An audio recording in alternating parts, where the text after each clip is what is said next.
I can remember a funny story. It was snowing in Massachusetts in March when I launched the thing, and on my phone I would get a notification when I got an email. Yeah. And an email was a sale, and I was out snowplow on my driveway, and my phone was blowing up. It wouldn't stop. It was going off. So I got back in, and there was huge amounts of sales. And you guys had run an independent test that showed the data, which pushed us to the top of the list in performance, and then it took off. If you've ever played one of these balls, Titleist HP2 Tour, Titleist Professional, Titleist Tour Prestige, the original Pro-V1, TaylorMade Red, TaylorMade TP Black, TaylorMade TP Black Max, TaylorMade Penta, TaylorMade Lethal, and many, many more, you probably have some sort of thanks to this guy, Dean Snell. Dean, thank you so much for coming over today. My pleasure. Great to have you. Half those balls you don't really know about, do you? No, sometimes I find them in the trees, but when was the HP2 Tour released? That came out in, I think, around 93, 94. I wasn't even born yet. That's lovely. That's nice. All right, so today, Dean, you brought us another white box, and at My Golf Spot, we love white boxes because you know what that means. It is a set of prototype golf balls. Tell me about them. So we got something new for you. We've been working on prototyping for almost the last year or so. These have blocked out labels on them, so we weren't going to tell you what they are. Kind of secret, keeps the white box thing going. Oh yeah. But we're going to be replacing the MTB Red, so this is going to go away. Okay. And we're going to replace it with a model that's going to be called MTB-X. Okay. So that we're going into our 5th year this year at Snell Golf. Our business model is based on consumer feedback. So this past year, we launched MTB Red to the consumers, and there were a couple of issues with it that we heard back from consumers. The design of Red was actually made to increase spin on approach shots, but a lot of players are having a little trouble with the wind, and then also feedback on the driver being a little shorter. So the MTB-X is actually going to replace Red. We're going to keep the same level of feel and performance, but we're going to address those issues of performance that consumers told us about. So typically where with Pro-V1, Pro-V1X, the X is usually the lower spin one. I would assume that with the MTB-X, you guys have gone a little bit lower spin then. No, it's the opposite. Oh, okay. Yeah, so the X for us maintains the performance of Red. So the feedback from Black when we started was, this ball is designed really for better players. It controls the iron spin. So if you have too much, we take spin out. A lot of testing we've done with better players is back pins, they have trouble holding greens, right? So they spin too much and pull back. So this ball, the MTB Black is made to take some spin out of the irons, where Red was adding spin into the irons. So we don't want to change that. You know, it's a little firmer feel. Right. We keep the spin rate higher on the approach shots, but we address the driver. So we lower the driver spin back down to the same as Black. The other feedback that we did get was yellow. You know, so yellow golf balls are kind of making a little bit of a comeback. It's a small group of people want them, but their voice is very loud. Yeah, so absolutely. We listen to it, and it's a lot of work to do cast urethane in yellow, but we're able to do it. So the MTB Black and the MTB-X will both be offered in yellow versions this year, something new to the lineup. So now you've got this full family of golf balls. You've got the MTB Black, you've got MTB-X, and you've got the Get Some. What's the difference between all of them? Because I feel like you're hitting on every different golfer now. So the Get Some is kind of our fun golf ball. It's made for players that just want to play golf, go out and enjoy it. There's a lot of tournament golfers that use it. They're not real expensive, and if they lose them, it doesn't hurt as much. Very low spin, low compression, very soft feel. But if you really want to get better, the tour type performance is going to help people get better. The MTB Black is our flagship product that we launched about 3 years ago. That was an improvement to the original My Tour ball. So this golf ball has been made for better players. A lot of times the better players would hit full approach shots into greens and have trouble controlling spin. So we worked on controlling the spin, reducing a little bit of that iron spin, taking it out of it, keeping the golf ball soft. And then the new MTB-X is going to come in that's going to keep that increased short iron spin. So if you hit a shot into a green and the ball hits and releases, this ball might help you. You know, controlling the spin and distance is important. So it's going to be a firmer feel, higher approach shot spin, softer feel, lower approach shot spin. Okay, excellent. For those of you at home that don't really know, Dean Snell and Snell Golf kind of pioneered this direct-to-consumer market. You've got cut golf balls, Vice golf balls. You guys were the first ones in the industry. And luckily for me, at My Golf Spy, I kind of just play what we get sent, so I don't pay for golf balls. And now you've got guys that, you know, all around the world paying hundreds of dollars for golf balls every year. What exactly are they paying for? Well, our business model is pretty easy. The direct-to-consumer model is eliminating the middleman. Yeah. So if you take our golf ball in a manufacturing facility and you take the top tour golf balls, we use the best materials, the highest cost urethane, the best mantle material, and the highest cost core. So we're using the best materials and processes, so the cost is very expensive, and it's the same as other tour balls. So if you start equal after they're made, they have reps that sell to pro shops that make margins, tour players that get paid a lot of money, tour reps that got to support it, advertisement, TV, marketing, you know, so there's a lot of costs that you make it, and we take all of this savings and we pass it back to the consumer. Right. So it doesn't cost any less to make the ball, but we sell the golf balls for $27 up to $32 based on volume per dozen, and they sell them for $45 to $50.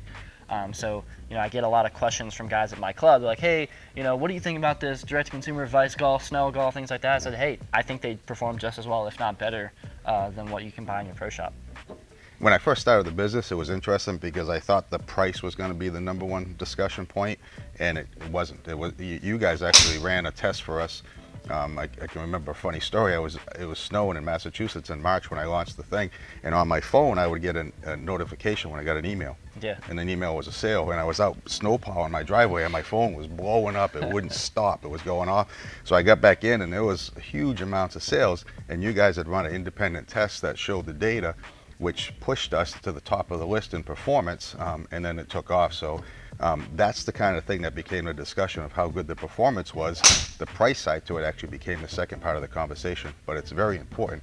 You know, our model isn't to buck the system of pros and selling in retail shops, because that works. You know, it's to say if you can buy high performance golf balls and you can have the tour performance that you have today, but you maybe can buy 2 dozen and go to the course and play 2 rounds, you know, instead of 1. So it brings money and income to the course. The 19th hole is always available for a couple of Tito's, but those kind of things help grow the game a little bit. Yeah. So we still appreciate what everybody does. Their business model works for them, and our business model works for us. That's excellent. All right, so Dean, as you know, at My Golf Spy, we test equipment. You've got a new ball. We want to test it. So I would like to see MTB Red versus MTB-X. Oh, what's this? We got the new Titleist Pro-V1. Dean, have you seen these yet? I have not seen them, no. I've heard about them, but I have not seen them. You think we can include those in the test? Yeah, absolutely. I think this year the theme has been speed, so ball velocity is a key. Yeah. You know, it's one function of distance, which spin and launch are the other. But what I've heard about them is that they've changed some things to make the ball faster. So how about we do a test? We take the new Pro-V1s against last year's model Reds against the new MTB-X and see how the speed works out. Yeah, let's see who's faster, huh? Sure.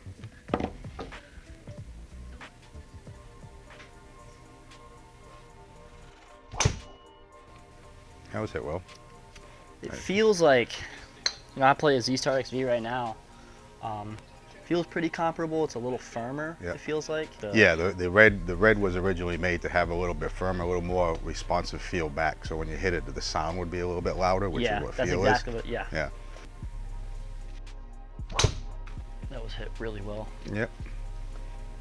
Wow, I just carried that 300 yards.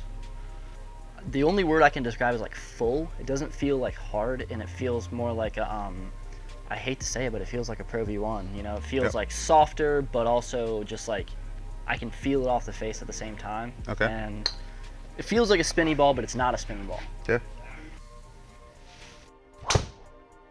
There you go. Get that one good? Yeah. See, that was very comparable to the Mhm. MTB-X. I like the feel of the MTB-X a little more full. Okay. That one felt like almost kind of. I'm not very good at describing balls, but it feels like empty. Like it's there, but Yep. not too firm, but not too soft. Just kind of like right in the middle. Okay.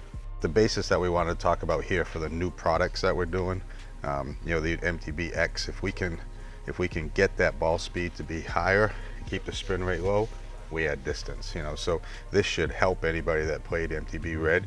We'll see what happens when we get the full range of data. We'll get a couple of different swing speeds and all that, and a couple of different clubs as well. Yep. But overall, I was really impressed with the MTB-X. So our fitting philosophy is always fit from 100 yards and in, some for better players 150 yards and in.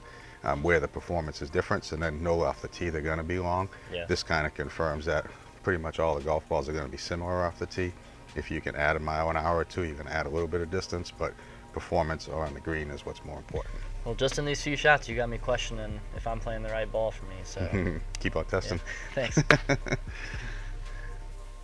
Alrighty, welcome back. We have just completed the Snell MTB-X test. Got 3 different swing speeds. So I tested at 115 miles per hour driver speed. We tested somebody at 100 miles per hour driver speed, and then we went ahead and got 85 miles per hour. I know that not everybody swings as fast as I do, and that data is still relevant to the viewers out there. So again, we tested Pro-V1, X, and MTB Red. I'll just get right into the data. With the driver, speeds were up on the MTB-X. I almost hit 165 on average. Whereas with the MTB Red, I only hit 162, 163, and then of course the Pro-V1X is at 163.6. Launch was just the same with X and the Pro-V1, and then a little bit lower on the MTB Red. Dean mentioned earlier that the driver spin he wanted to take a little bit off with the MTB-X, so he was able to achieve that, it looks like. Just from my data here, spun about 100 RPMs, a little less than the Snell Red. The Titleist Pro-V1 was pretty comparable with the Snell Red as well. Carry yards, with that added speed with the driver, you'll see an added carry, especially with the lower spin and a little bit of a higher launch. So 296 carry, 319 total, really happy with that.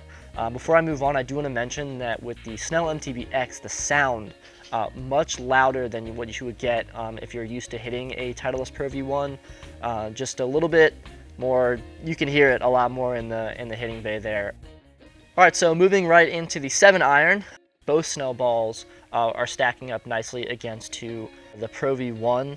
127 ball speed on the MTB-X, really happy with that. And then dropping 1 mile per hour on the Snell Red, and then right in the middle actually with the Pro-V1. Launch very comparable, 21 degrees with the X, 20 degrees with the Snell MTB Red and the Pro-V1. And then this is what kind of surprised me. We saw some big differences in spin between the X and the Red. Snell MTB-X spun at only 5,500 RPMs, whereas we jumped all the way up to 6,000 in the Red, and then drops right back down to that 55 region with the Pro-V1. So definitely higher spin for me on the MTB Red. And then carry yards, again, very comparable, 182, 179, 180 with the X, the Red, and the Pro-V1. Right into the sand wedge. This is where, for whatever reason, we never really see big differences, at least when it comes to ball testing. We do use the same clubs. We fit for shaft when it comes to using different swing speeds.